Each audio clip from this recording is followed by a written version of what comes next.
কথা বলেই ইয়াসির হাত ধুয়ে এসে বুড়াককে বলল কি কি করতে হবে। সে অনুযায়ী বুড়াক কাজ করতে লাগলো। এদিকে অ্যাঞ্জেলিকার দেখানো মানুষটা ভুল ছিল। একজন যুবক তার গর্ভবতী বউকে কোলে করে নিয়ে যাচ্ছিল হাসপাতালের দিকে। দূর থেকে অ্যাঞ্জেলিকা সে কাঙ্ক্ষিত মানুষ ভেবেছিল, কিন্তু যখন দেখলো ভুল তখন আবার উঠতে লাগলো। সংকেত পেয়ে হন্য হয়ে খুঁজতে লাগলো ডানা ঝাপটিয়ে ঝাপটিয়ে। এদিকে চলন্ত গাড়িতে বসা শুদ্ধর ফোনে তখন আচমকা লোকেশন শো করলো। অবাক হলেও আর অপেক্ষা করার সময় নেই। তখন ইয়াসিরের সিক্রেট ড্রোনের কাছেই ছিল তারা। এবার গাড়ির স্পিড বাড়িয়ে খুব দ্রুত সেখানে পৌঁছালো। বাকি বন্ধুদের অ্যালার্ট করলো হাসান।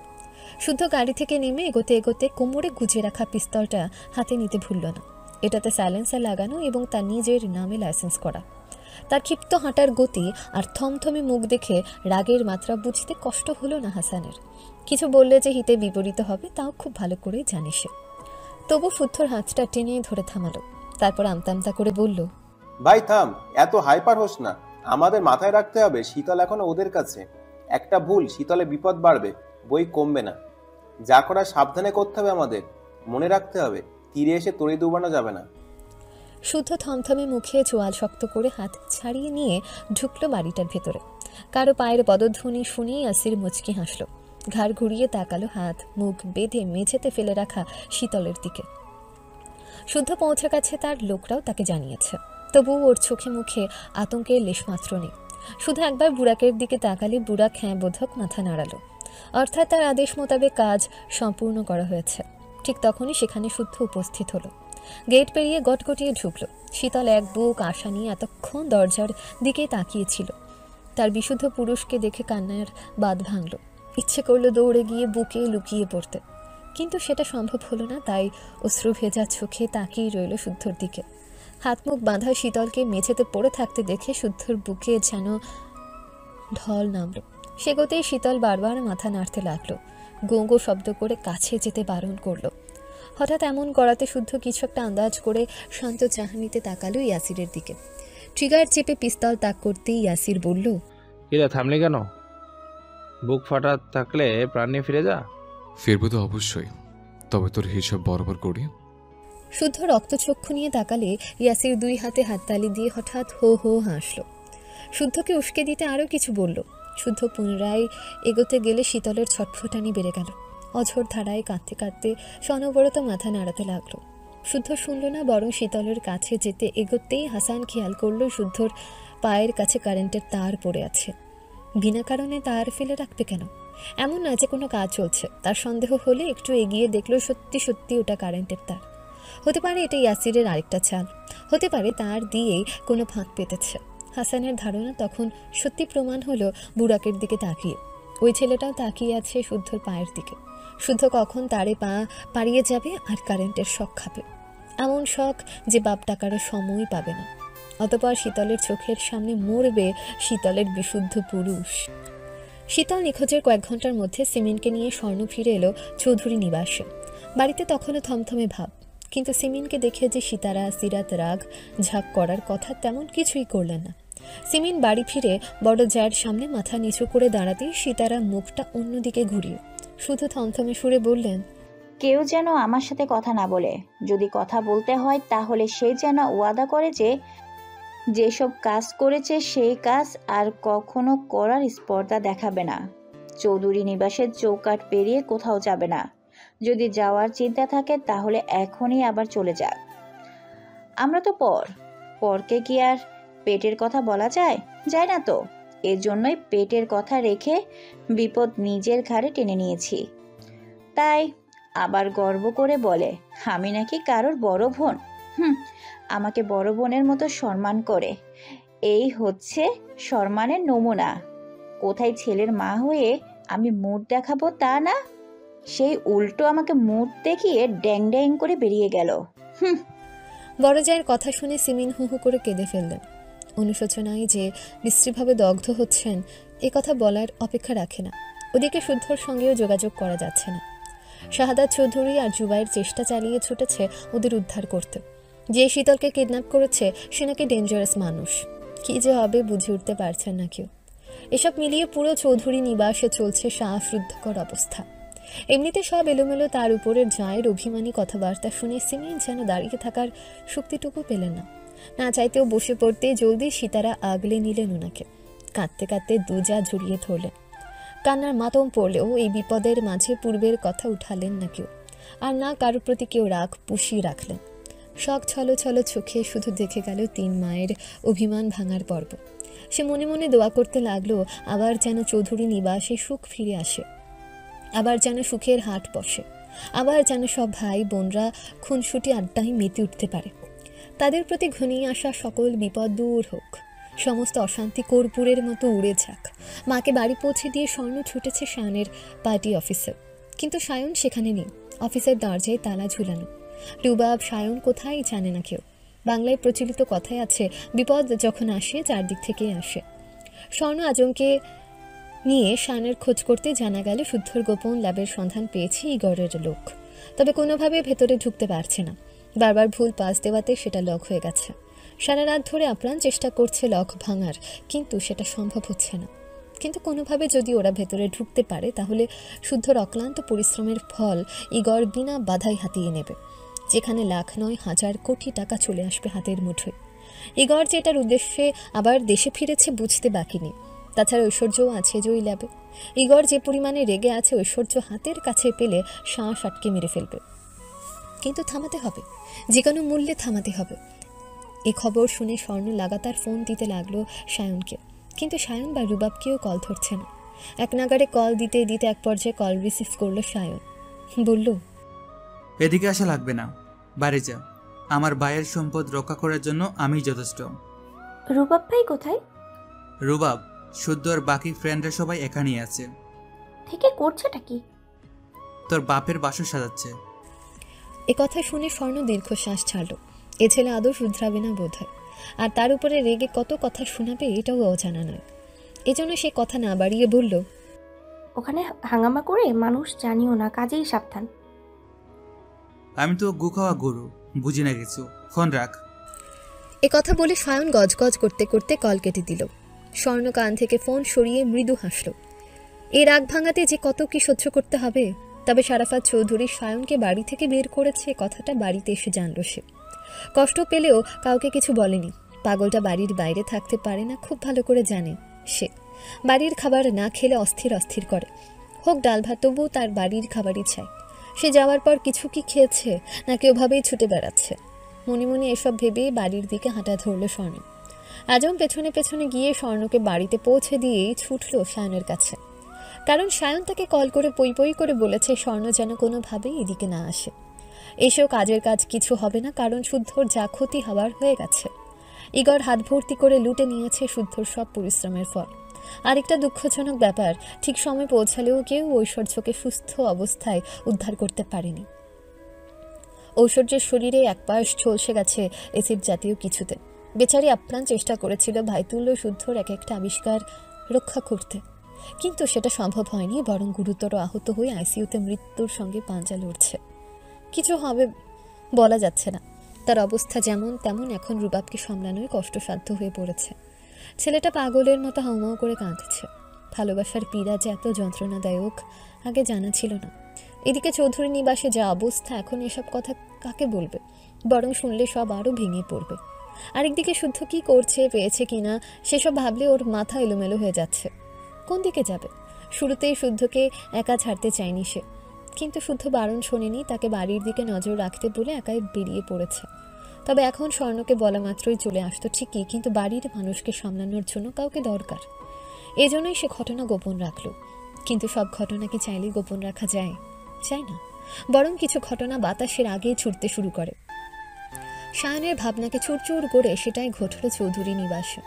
ভোরের আলো ফুটতে শারাফাত চৌধুরীর কাছে খবর চলে এলো। ওনার পরিচিত এক বিজনেসম্যান সায়নকে ভোর থেকে হসপিটালে ছুটাছুটি করতে দেখে এই খবরটা ওনাকে জানালেন।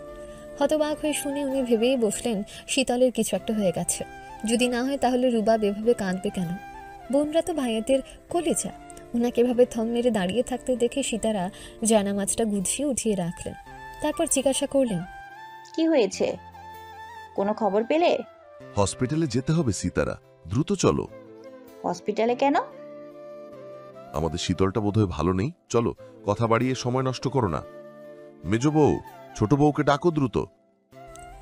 কথা বলে উনি গাড়ির চাবি নিয়ে দ্রুত পায়ে বেরিয়ে গেলেন। সীতারা হাঁক ছেড়ে বাকিদের ডাকতে ডাকতে কেঁদেই ফেললেন। উনার কান্নার আওয়াজে বাকিরা ছুটে এসে উপস্থিত হলো ড্রয়িং রুমে। সারা রাত জেগে থাকা ছোটরা কিছুক্ষণ আগে শুয়েছিল। শুয়ে থাকতে থাকতে চোখটা কেবল বুজে এসেছিল। হঠাৎ কান্নার শব্দেই ছুটে এসে বিস্ময় নিয়ে দেখল বড় মা কাঁদছে। সীতারা সেমিন নামাজ কোরআন পড়ে হিজাব খোলার সময় পাননি। ওনারা ছুটে এসে দাঁড়াতে শারাফা চৌধুরী তাড়া দিল গাড়িতে গিয়ে বসতে। শখকে বললেন সাম্য সৃজনের খেয়াল রাখতে। শীতলের কিছু হয়েছে ভেবে কাউকে বাড়িতে রাখা গেল না। বাড়িতে থাকার কথা বলতেই তারা হাউমাউ করে কাঁদতে লাগলো সকলে। অগত্যা ওনাদের সবাইকে নিয়ে ছুটলেন হসপিটালের উদ্দেশ্যে, সিক্রেট ডোন, চট্টগ্রাম। শুদ্ধ শীতলের দিকে যেতে গিয়েও থামলো দেখে ইয়াসির তাকে উস্কাতে লাগলো। এমন এমন কথা বলল যে শুদ্ধের রাগের পারদ বাড়ল। ইয়াসির যদি এটাই চাইছিল, কারণ উস্কালেই শুদ্ধ হয় তাকে মারতে আসবে, নয়তো শীতলকে উদ্ধার করতে এগিয়ে যাবে। যেটাই করুক তারে পা দিলে বিনা বাক্যে পথের কাটা দূর হয়ে যাবে। এজন্যই তো পালানোর মতো বোকামি করল না সে। ঠান্ডা মাথায় যদি পথের কাটা সরানো যায় তাহলে শুধু শুধু এনার্জি লস করার মানেই হয় না। এ কথা ভেবেই ইয়াসির উঠে দাঁড়িয়ে তাচ্ছিলের হাসি হেসে বলল, কি চৌধুরী, ভয় পাচ্ছিস নাকি? কাকে? তোর মতো ভেড়াকে? আমি ভেড়া? সম্বোধন পছন্দ হলো না? গাধা কিংবা গর্ত লোকন ইঁদুর বললে খুশি হতে? তাই ইঁদুরের গর্ত থেকে জীবিত বেঁচে দেখা দেখি। যদি পারিস মেনে নিব চৌধুরীদের রক্তের দাম আছে, আর যদি না পারিস তাহলে আজকে তোরই সামনে তোর শীতলের ভার্জিনিটি পরীক্ষা করব। এ কথাই ইয়াসিরের বলতে দেরি, কিন্তু শুদ্ধর এক লাফে তার ক্রস করতে সময় লাগেনি। চোখের পলকেই সে ইয়াসিরের বুক বরাবর লাথি বসিয়ে দিয়েছে। শক্তপোক্ত এক লাথিতে ইয়াসির কয়েক পা পিছিয়েও গেছে। শুদ্ধ তাকে সময় দিল না, বরং হিংস্র সিংহের নাই তেরে গিয়ে যে মুখে শীতলকে নিয়ে নোংরা কথা বলেছে সেই মুখটাই পিস্তলের গোড়া দিয়ে থেতলে দিতে লাগলো। সেকেন্ডের মধ্যে লাল রক্তে রক্তারক্তি হয়ে গেল। শুদ্ধর শক্ত হাতের প্যাঁচে ইয়াসির এমনভাবে আটকে পড়ল যে নিজেকে ছাড়াতে হাঁসফাঁস করতে লাগলো ইয়াসির। শুদ্ধর শরীরেও যেন অসুরের শক্তি ভর করেছে। সে বেশ কায়দা করে পিস্তলের হাতা দিয়ে বুক বরাবর বাড়ি মারতে ইয়াসির মেঝেতে ছিটকে পড়ল। এক গরম দিয়ে শীতলের কাছে গিয়ে কাশতে কাশতে রক্তমাখা থুতো ছুঁড়ে ইয়াসির তাকালো শুদ্ধর দিকে। হাতের উল্টো পিঠে ঠোঁটের রক্ত মুছে আচমকা ঠোঁট ছুঁয়ে দিল শীতলের কপালে। এই দৃশ্য যেন শুদ্ধকে উন্মাদ করে দিল। ভেতরে থাকা আরেক সত্তা যেন আজ মুহূর্তেই বেরিয়ে এলো। সে ক্ষিপ্ত গতিতে এগিয়ে গিয়ে কপালে পিস্তলের নল ঠেকিয়ে হিসশিয়ে বলল, কালিমা পড়। ইয়াসির হাসল। রক্তমাখা দাঁতে বিশ্রী সেই হাসি। তবে কালিমা পড়া তো দূরে, সে ঘাড় ঘুরিয়ে শীতলের দিকে তাকিয়ে রইল। তারপর থেমে থেমে বলল, তোমার বোন আমার মোহ, আর তুমি আমার রন্ধে পৌঁছানো আসক্তি। কসম করে বলছি তোমার প্রতি আমার অনুভূতি অন্যরকম। বাবুই, তুমি তোমার শুদ্ধ ভাইকে ফিরে যেতে বলো, থেকে যাও আমার কাছে। আমি শুধরে নেব নিজেকে। তুমি যেমন বলবে আমি সেভাবে নিজেকে চেঞ্জ করব। বিনিময়ে তুমি আমার হয়ে যাও, আমার কাছে থেকে যাও প্লিজ। এ কথা বলে একটু থেকেই পুনরায় থুতো ফেলে বলল, আজ যদি মারা যাই তাহলে বেঁচে গেলা, আর কোনোভাবে যদি আমি প্রাণে বেঁচে যাই তাহলে তুমি আমরা আবার মুখোমুখি হব।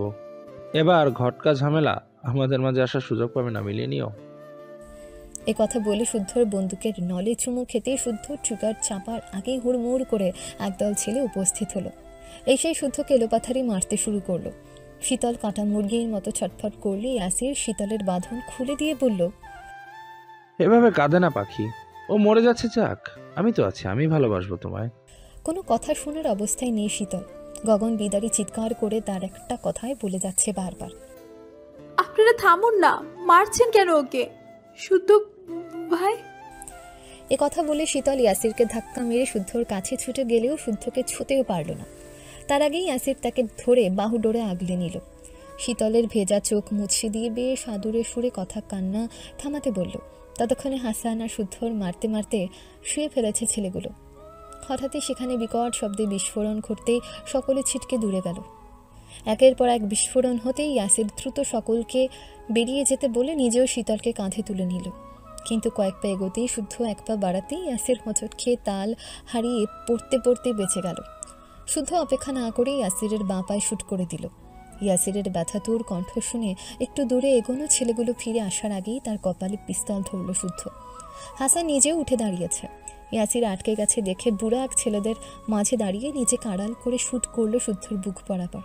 শুরু থেকে হাসান খেয়াল করছিল বুড়াকে। এখন তার হাতে পিস্তল দেখে চিৎকার করতে ঘাড় ঘুরিয়ে তাকালো শীতল।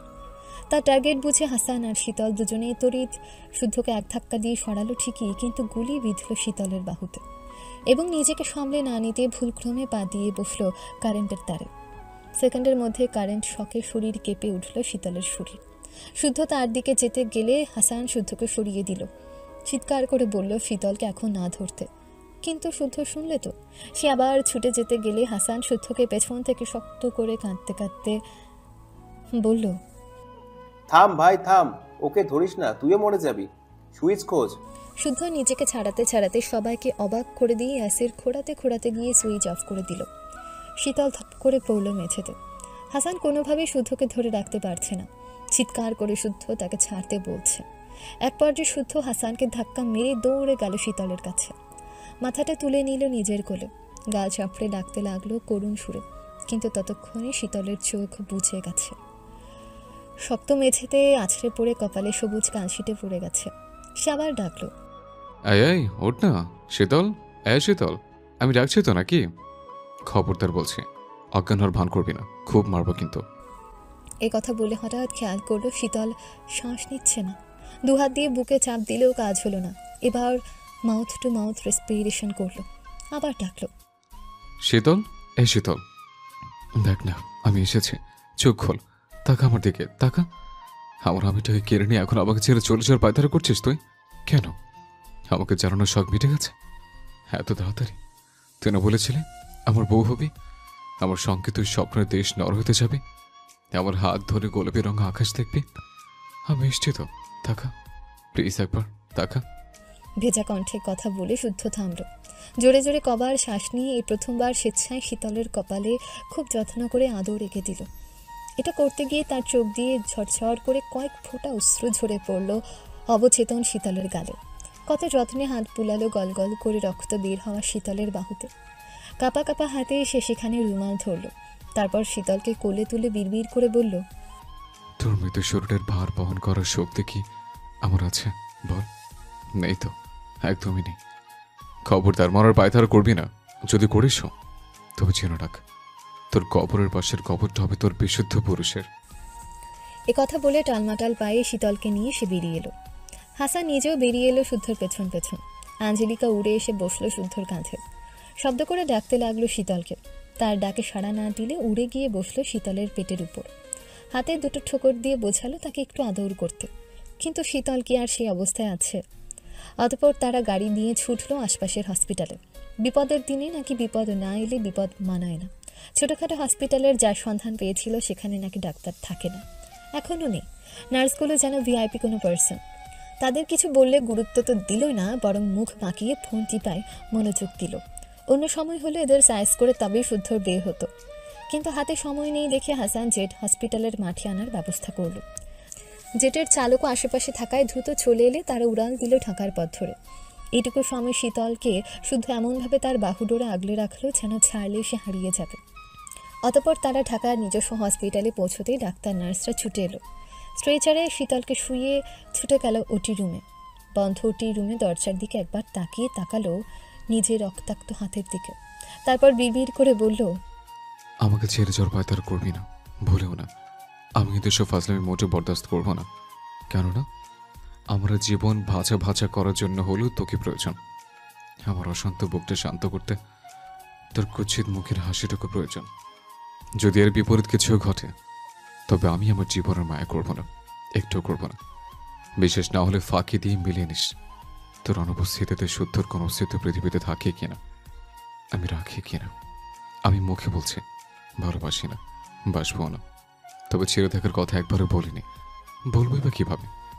ছেড়ে থাকতে পারলে তো। শুদ্ধ আব্বা আমার। দোতলার ওটি রুমের সামনে দাঁড়ানো শুদ্ধ কারো বিস্ময় ভরা কণ্ঠস্বর শুনে পেছনে ফিরে তাকালো। তার থেকে দুহাত দূরে সিরাজ শামু সৃজনের হাত ধরে চুপটি করে দাঁড়িয়ে আছে, চোখে হতবাক চাহনি। শুদ্ধ এখানে কেন? কখন এসেছে? একা কেন এসেছে? যখন তাদেরকে জানালো না কেন? এ কথা চিন্তা করে উনি দ্রুত শুদ্ধর দিকে এগিয়ে গেলেন। পুনরায় জিজ্ঞেস করার আগে হাসান এসে কিছু বলতে শুদ্ধ ওনাকে দাঁড়াতে বলে দ্রুত পায়ে কোথায় যেন চলে গেল। উনি এবার আশেপাশে তাকালে একজন নার্স বলল, ওনার পেশেন্ট তো। বাকি কথা বলার আগে ওনারাও ডাক পড়তে উনিও ছুটে চলে গেলেন। সিরাত হতবাক হয়ে তাকিয়ে রইল শুধু। ওনারা খবর পেয়ে সকালবেলা হসপিটালে ছুটে এসে ঐশ্বর্যের ঘটনা জেনেছে। সায়ন রাত থেকে ঐশ্বর্য নামের মেয়েটার জন্য ছোটাছুটি করছিল তাও জানা গেছে। আর মেয়েটা কে, রুবাব যে মেয়েটার প্রতি কত দুর্বল সেই ঘটনাও স্পষ্ট, কাউকে বাড়তি করে বলার প্রয়োজন পড়ে না। ছেলের বিপদের খবর শুনে রাগ ভুলে কিছুক্ষণ আগে শতরূপা চৌধুরীও ছুটে এসেছেন। এসে ছেলেকে বুকে জাপটে ধরে বলেছেন, সবকিছু মালিক আল্লাহ, ধৈর্য ধর বাবা, ধৈর্য ফল সুমিষ্ট হয়। রুবাব মায়ের হাত আঁকড়ে ধরে কোনো কথাই বলতে পারেনি, অঝোরে কেঁদেছে শুধু। তারপর সবাই মিলে ছেলেটাকে কত বোঝালেন। ওনারা এতক্ষণ 3 তলার ওয়েটিং রুমে বসেছিলেন, মেয়েটার একটা ভালো সংবাদ পাওয়ার জন্য অধীর আগ্রহে বসেছিলেন। কিন্তু ঐশ্বর্যকে নিয়ে ডাক্তার কোনো রকম আশার সংবাদ দিতে পারেনি। বাঁচবে নাকি মরবে তাও বলেনি, শুধু এটুকুই জানিয়েছে তার শরীরের চামড়া এমনভাবে ঝলসেছে সেটা পূর্বের মতো কখনোই হবে না। এ কথা শুনে রুবাব মলিন হেসে জবাব দিয়েছে, চেহারা নিয়ে চিন্তা নেই, সে বাঁচবে তো, পারলে তাকে বাঁচান। এ কথা শুনে ডাক্তার কিছুক্ষণ ছেলেটার মুখের দিকে তাকিয়ে দীর্ঘশ্বাস চেপে স্থান ত্যাগ করলেন। ওনারা এসেছিলেন খুব সকালের দিকে, এখন বাজে বেলা 12টা। এত বেলা হয়েছে অথচ কারো গলা দিয়ে পানিটুকু অবধি নামেনি। সবাই শুকনো মুখে ভালো একটা সংবাদের আশায়। এদিকে সবার কান্নাকাটি মন খারাপ দেখে সাম্য সৃজনও কাউকে কিছু বলার সাহস করতে পারেনি। সায়নও নেই, তারা হসপিটালে এসে তাকে দেখতে পায়নি। এতক্ষণ না খেয়ে থেকে সৃজন সাম্যকে খোঁচা মেরে দৃষ্টি আকর্ষণ করল। সাম্য তাকালে মিনমিন করে মায়া মায়া স্বরে বলল, ভাইয়া আমার না ক্ষুধা লেগেছে, বোধহয় খিদা লেগেছে, কিছু খেলে বোধহয় ভালো লাগতো। ভাইয়ের কথা শুনে সাম্য চমকে পাশ ফিরে তাকালো। সচরাচর সৃজন তাকে ভাইয়া সম্বোধনে ডাকে না, কারণ তারা যমজ। তবে সৃজন যখন বিপদে পড়ে কিংবা কোনো ব্যাপারে সমাধান খুঁজে পায় না, তখন ডাকে পরিবর্তন আসে।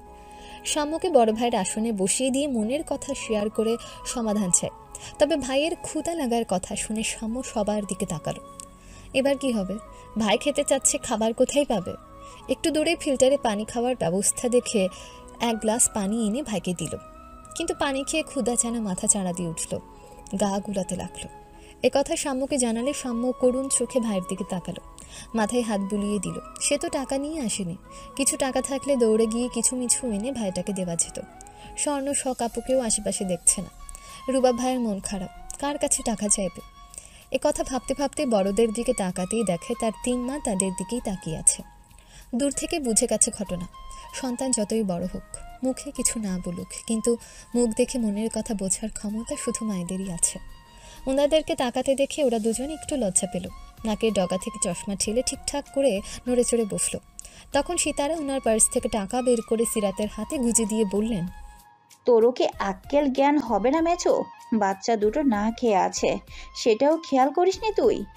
একজন খেতে বসে সেই যে উঠে গেল, আর খোঁজ নেই। বাড়ির লোক চিন্তা করছে, একটা ফোন করে জানাবে, তাও করছে না। আরেকজনকে হসপিটালে এসেও দেখতে পেলাম না। রুবারটাকে কি বলবো বুঝতে পারছি না। সব কটা একসাথে আমার জান ভাজা ভাজা করে উঠে পড়ে লেগেছে। কান্না ভেজা কণ্ঠে এই কথা বলতে বলতে ওনার গাল গড়িয়ে অশ্রু নামল। যার কথা শুনে সিরাত মুখ কাচুমাচু করলেন। মনে ঠিকই আছে, কিন্তু এই পরিস্থিতিতে কি করবেন বুঝে উঠতে পারছিলেন না। পার্সও আনেনি। এই অবস্থায় টাকা চাইতে নিজের বিবেকে বাঁধছিল। তবে টাকা পেয়ে বসে না থেকে সাম্য সৃজনকে নিয়ে ক্যান্টিনের দিকে চলে গেলেন। বাচ্চা দুটোকে পেট পুড়ে খাওয়ালেন, শুকনো কিছু খাবার কিনে দিলেন। 2টো স্যালাইন কিনে ইনটেক্ট পানি বোতলের ক্যাপ খুলে গুলিয়ে নিয়ে ফিরে এলেন। এটুকু সময়ের মধ্যে লিফটের কী সমস্যা হয়েছে কে জানে।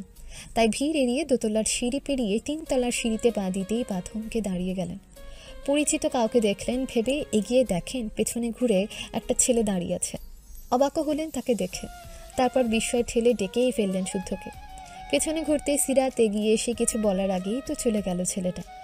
একটু পর শুদ্ধ ফিরে এসে উনি শুদ্ধর মুখে বুকে হাত বুলিয়ে উত্তেজিত কণ্ঠে বলতে লাগলেন, আব্বা, আব্বা রে, কি হয়েছে তোর? কিভাবে এত ব্যথা পেলি? রক্ত কেন তোর গায়ে? শীতল, আমার শীতলটা কোথায়? কোথায় রেখেছিস মেয়েটাকে? শুদ্ধ ব্যাকুল স্বরে মেজমাকে কথা বলতে বলতেই দেখে হাত ধরে থামালো। এটুকু কথা বলতে বলতেই হাঁপিয়ে গেছে, রীতিমতো শ্বাসকষ্টও শুরু হয়ে গেছে। শুদ্ধ ওনাকে ধরে পেতে রাখা চেয়ারে বসালো। ওনার হাতে থাকা পানির বোতল থেকে পানি নিয়ে ওনাকেই খাওয়ালো। তারপর স্বাভাবিক হলে শুদ্ধ জানতে চাইল উনি এখানে কেন। সিরাজ যতটুকু জানে সেটাই শুদ্ধকে জানালো। বাড়ির লোক জানে না শুদ্ধর গোপন ল্যাব সম্পর্কে, তাই লুটপাট হওয়ার ঘটনাটাও অজানা। রুবাবের পছন্দের মানুষ এটুকু জানে ওনারা, কিন্তু শুদ্ধ ঠিকই দুয়ে দুয়ে চার মিলিয়ে নিল। সে কয়েকবার ঢোক গিলে বন্ধ ওটির দিকেই নির্বাক দৃষ্টিতে তাকিয়ে রইল। অসহনীয় যন্ত্রণায় জর্জরিত হওয়া বুকটাই যেন নতুন করে কয়েক টন পাথর এসে জমা হলো। চোখের তারাই ভাসল রুবাব আর ঐশ্বর্যের মুখ। এরই মধ্যে সাম্য সৃজন কখন 3 তলায় ছুটে গেছে খেয়াল করেনি তারা। দুজনেই দৌড়ে গিয়ে বাড়ির সবাইকে ডেকে এনেছে। শুদ্ধ হসপিটালে শুনে সবাই এসে তাকে ঘিরে ধরল। সীতারা কাঁদতে কাঁদতে শাড়ির আঁচল দিয়ে যত্ন করে ছেলের মুখ মুছিয়ে দিলেন, কপালে চুমু খেলেন। শুদ্ধর গায়ে রক্ত আর ছোট ছোট আঘাতের চিহ্ন দেখে সকলের নেত্র জোড়া ভিজে উঠল। ছেলেটা কত ব্যথা নিয়ে অনড় হয়ে দাঁড়িয়ে আছে। সিমিন একটু দূরে চোখে আঁচল চেপে ধরে নীরবে কেঁদে যাচ্ছে। শুধু ঘাড় ঘুরিয়ে দেখলেও কিছু বলল না। তখন ওটির দরজা খুলে ডাক্তার হন্তদন্ত হয়ে বেরিয়ে এলেন। গলা খাঁকারি দিয়ে শুদ্ধকে বললেন, mister Shoaib, sorry to say, পেশেন্টের ক্রিটিক্যাল কন্ডিশন। কোনোভাবেই হার্টবিট স্বাভাবিক হচ্ছে না। গুলি, কারেন্টের শক একসাথে হওয়ায় তার অবস্থা ক্রমাগত খারাপের দিকেই যাচ্ছে। বুলেট বের করা হয়েছে, তবে গুলির কারণে শরীর দুর্বল ও রক্তক্ষরণের জন্য অক্সিজেন সরবরাহ কমে যাচ্ছে। বিশেষ করে কারেন্টের শকে ওর অবস্থা আরও শোচনীয় হচ্ছে। এটুকু বলে ডাক্তার থামলেন। তারপর না চাইলেও প্রিয় কথা বলিয়ে ফেললেন, আসলে যা অবস্থা, যখন তখন তার হৃদযন্ত্র থমকে যেতে পারে। প্রস্তুত থেকো ইয়াংম্যান। এ কথা বলে ডাক্তার নার্সের দিকে তাকালে নার্স কাগজ কলম এগিয়ে দিলেন। শুদ্ধ সেটা হাতে নিয়ে দেখে বন্ড সই করতে হবে। শুদ্ধ হতভম্ব হয়ে তাকিয়ে রইল ডাক্তারের দিকে। মানে কি কিসব আবল তাবল বকতে শুরু করেছে ডাক্তার। ওদিকে ডাক্তারের কথা শুনে সকলে কাঁদতে শুরু করেছে। সিমিন দৌড়ে এসে কিছু একটা বলতে চাইলেন, কিন্তু উনি একটা শব্দ উচ্চারণ করতে পারলেন না। হামাও করে কেঁদে ফেললেন। শুদ্ধ কম্পিত হাতে কাগজটার দিকে তাকিয়ে রইল। তার দায়িত্ব কাঁধে নিতে পারল না। কাবিননামায় তার নামের পাশে ওর নাম জুড়াতে পারল না, অথচ তার জন্য নাকি বন্ডে সাইন করতে হবে। এই দিনটাও দেখতে হলো। ব্যাঙাচি তাকে এই পর্যায়ে এনে দাঁড় করালো। এতবার করে বললো ছেড়ে যাওয়ার আয়োজন না করতে, সে সেটাই করেছে। কোনো মানে হয় এসবের? কোথায় সায়ন আসছে না কেন? আদরের বোনকে সে কিছু বলছে না কেন? তাকে কি আবার চালাকাঠ হাতে নিতে হবে? অন্যদিন না হয় তার প্রতিটা কথাই ধাপে ধাপে অবাধ্য হয়, তাই বলে আজও হবে? হতেই হবে। নিজের কথা শেষ করে ডাক্তার দাঁড়ালেন না, নার্সকে সাইন নিতে বলে ওটিতে ঢুকে গেলেন। শুধু অনর্হ এখনও তাকিয়ে আছে কাগজটার দিকে। ছাত্র জীবন কিংবা পেশাগত দিক থেকে এ অবধি অসংখ্যবার কাগজে সিগনেচার করেছে। নামি দামি কাগজ সাইন করায় আটকে যাওয়া কাজ সম্পূর্ণ হয়েছে, তবে কখনো এমন লাগেনি বুকের ভেতর এভাবে দুমড়ে মুচড়ে প্রলয়ঙ্কারী ঝড় ওঠেনি। অথচ আজ হাতেই চলছে না। কাগজটা মনে হচ্ছে কয়েক টন ভারী। ধরে রাখাতে মনে হচ্ছে শরীরের সবটুকু শক্তি শুষে নিচ্ছে। কয়েক হাত দূরে দাঁড়ানো শারাফাত চৌধুরী ছেলের মনের অবস্থা বুঝে এগিয়ে এলেন। কাঁধে হাত রাখলে শুদ্ধ বাবার দিকে তাকালো। বাবাকে দেখে শুদ্ধর খুব ইচ্ছে করলো ছোটবেলার মতো করে অভিযোগ করতে, কিন্তু এখন তো সেসব সাজে। সে যদি বলে ভঙ্গুর, মানুষটা আরও ভেঙে পড়বে। তবে সে কিন্তু ঠিক বুঝতে পারছে বাবার ভেতরটা জ্বলে যাচ্ছে। জ্বলেই তো শীতল তো ওনার কলিজা। দাদির মতো ঠকঠকে গায়ের রং আর কিছুটা মুখের আদল পাওয়াতে ভালোবাসাটা যেন আরেক দফা বেশি। ভালোবাসার জের ধরে অভিযোগ করলেও যে খাটবে না তা খুব ভালো করে জানে সে। এদিকে ছেলের মুখ দেখে শারাফাত চৌধুরী কিছু বলার ভাষা পেলেন না। অগত্যা উনি কাগজটা নিজের হাতে নিয়ে দিক বিদিক না তাকিয়ে সিগনেচার করে দিলেন। নার্স সেটা নিয়ে স্থান ত্যাগ করলেন। এদিকে এই ঝামেলার মধ্যে 3 তলা থেকে খবর এলো ঐশ্বর্যের আরও খারাপ অবস্থা। অসহ্য জ্বালাপোড়ায় কাটা মুরগির মতো ছটফট করছে বেচারি। কখনো মাকে ডাকছে, কখনো বাবাকে, কখনো বা আল্লাহকে। আগুনে পোড়া কিংবা অ্যাসিডে ঝলসে যাওয়া মানুষের যে কত কষ্ট সেটা নিজের চোখে না দেখলে বোঝা যায় না।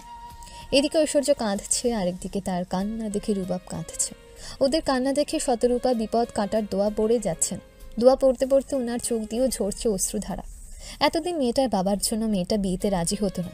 অন্যদিকে রুবাবও জেদ ধরে তাকে ছাড়া অন্য কাউকে বিয়ে করবে না বলে রাজি হতো না দেখে খুব বকাছকা করতেন। কথা বলাও অফ করে দিয়েছিলেন, কিন্তু কখনো ছেলে মেয়ে দুটোকে বদদোয়া দেননি, অমঙ্গল কামনা করেনি।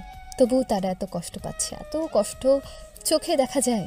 এতে মেয়েটার সাথে এমন কিছু কি হওয়াই লাগতো? ঐশ্বর্যের কথা শুনে শুদ্ধ আর দাঁড়ালো না। শারাফাত চৌধুরীকে এখানেই থাকতে বলে দ্রুত পায়ে গেল 3 তলায়। নিজেই ডাক্তারের সাথে কথা বলল, সরাসরি জানতে চাইল বেস্ট চিকিৎসা এখানে সম্ভব কিনা। যদি হয় তাহলে রাখবেন, নয়তো ইমার্জেন্সি দেশের বাইরে পাঠিয়ে দেবে।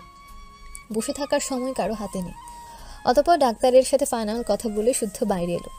রুবাব 2 হাতে মুখ ঢেকে চুপ করে বসে আছে। তার হাতে কবজি গড়িয়ে অশ্রু ফোঁটা গড়িয়ে যাচ্ছে। রুবাব ব্যাকুল হয়ে কেঁদেছিল ওর বাবা মারা যাওয়ায়। তারপর তাকে এভাবে কাঁদতে দেখেনি কেউ। শুদ্ধ সায়ন কখনোই কোনো ভাই বোনের কান্না সহ্য করতে পারে না।